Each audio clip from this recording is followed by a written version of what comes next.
Hello everyone, welcome to Hiran's Wow. In this video, we are going to look into a book, Ikigai, which is a Japanese secret to a long and happy life.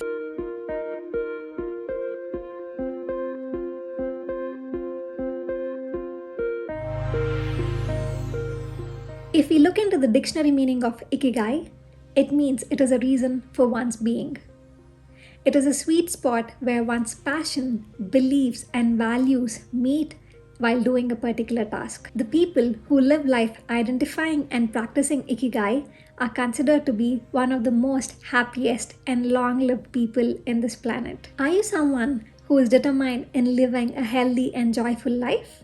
Then let me share some learnings from this book which might help your journey as well. This book not only explains a lot of concepts about Japanese lifestyles, but also explains on how can we attain the state of Ikigai by simple tips. I'm going to cover 10 key points from this book which helps you get a summary of it. But however, to know the detailed know-how, I would still recommend to read the entire book. The first thing is stay active and don't retire. Well, some of you might be even wondering, what am I saying? Don't retire? All the high pressure and high stress jobs that we are doing today are only a motivation to make sure that we have some sort of a retirement plan and have a holiday home, right? But on the other hand, if we at all find our Ikigai, it means that the motivation is not retirement or money. It means the work that we do itself. Another reason why most of Japanese don't choose to retire is because they have actually dual occupations. What does having a secondary occupation mean? For instance, if someone is a teacher, it does not mean that they want to be a teacher for the rest of their lives. Parallelly, they could develop another skill set. That is, it could be simply being a chef. Being a chef could be their secondary occupation, and it might not be necessarily financially rewarding. However, it would be filling a lot of other gaps where they feel rewarded for themselves by learning a new skill set, and it definitely comes in handy if at all there is a sudden or unexpected layoff, because they can still keep practicing the secondary occupation and make their basic ends meet. Who wants to retire from doing what we love? Right? So let's thrive in finding what we thoroughly enjoy and continue to do it all our life. Rather than trying to do it all at once and multitask, taking it step by step and making sure that the efficiency is put in the task is highly recommended. Developing a new skill, practicing it enough, and attaining a state of flow before moving on to the next step is mentioned a lot in this book. This is what makes the tasks more enjoyable and identify our Ikigai. Rather than planning for a retirement at 40 and not enjoying today's moment and putting in all the effort and taking a lot of stress today in your day jobs might be all right for a moment, but in the long run, it is really going to affect the quality of life and also the well-being overall. If at all you identify yourself to be in a constant rush of what is the next task to do and not enjoying the current state, probably it is worth to take a step back and check if this is really something which is leading you to find your Ikigai, or you need to find another task or develop a new skill to be able to enjoy the work that you're doing all your life. Attaining the state of flow is not only true for creative people, but it is also true for mathematicians, surgeons, or even a lift operator, because they attain that state of flow by doing that task repeatedly and enjoying what they are doing. By doing a task repeatedly, we not only attain a state of flow, but also leaves room for continuous improvement. And the third thing is, don't fill your stomach and eat only until you're 80% full. Coming from an Indian culture, when I say this, it might sound a bit strange, because at least I remember while I was a child, I was made sure I was fed until my stomach was completely full. I'm sure it is only out of great love and affection, and food and eating habits are perceived differently in different parts of the world. However, in Japanese culture, it is believed that if you stop just before you feel completely full,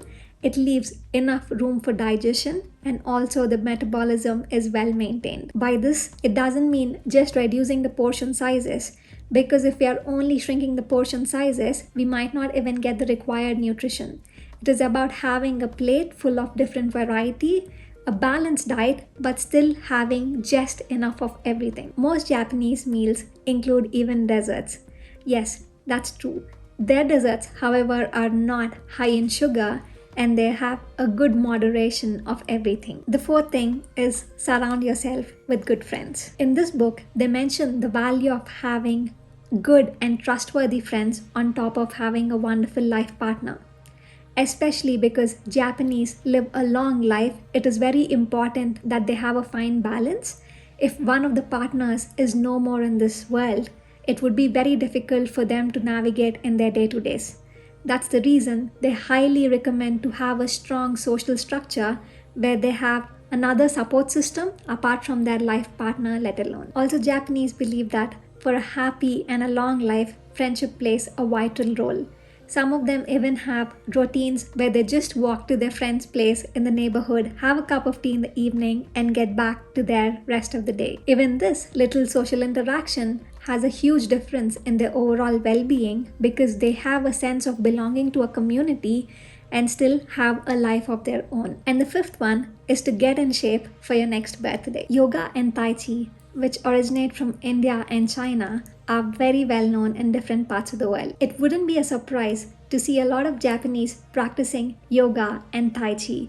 They really believe in having slow, intense movements rather than high intensity workouts. One of the main reasons is because even after they grow older, they want to continue to practice these techniques and keep their body and mind active. Japanese very much believe in staying fit and being in shape all their life because they are aware that they might have long and happy lives and they want to also enable their body to contribute to do so. They also integrate other activities like gardening and outdoor sports, which also keep them active but not necessarily need a lot of intense moments. And the sixth one is smile.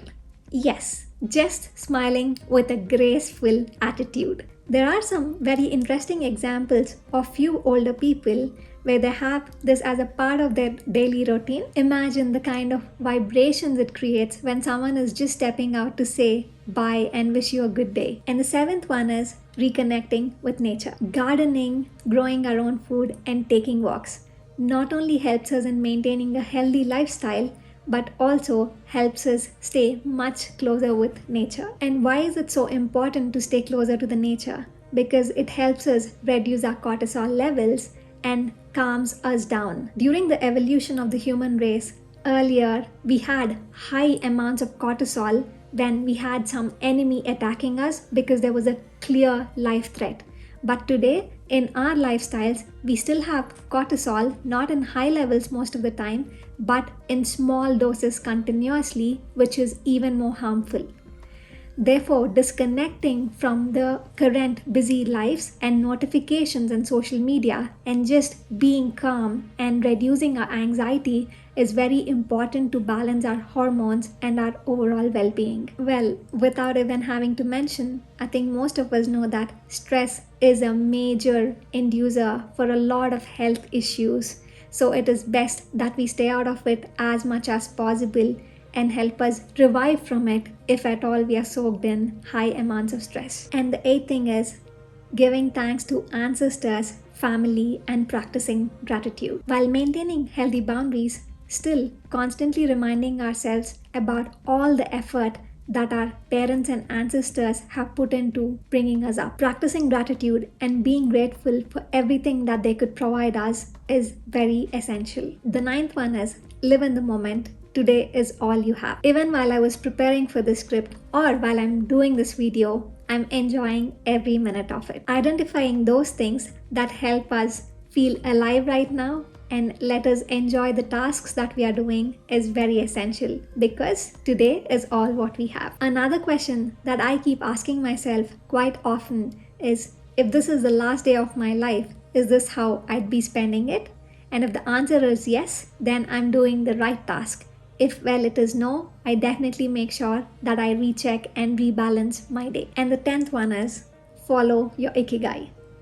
Coming to the crux of it, whether your ikigai is to be a gardener, a chef, a surgeon, an engineer, or a mathematician, Making sure that you're enjoying and you attain the state of flow in doing the task that you're doing is the most important of all. Identifying your ikigai by knowing what are the tasks that you enjoy doing every day and which help you attain the state of flow is very crucial, because that can be a great means to a long and healthy life. Hope my learnings are of some help.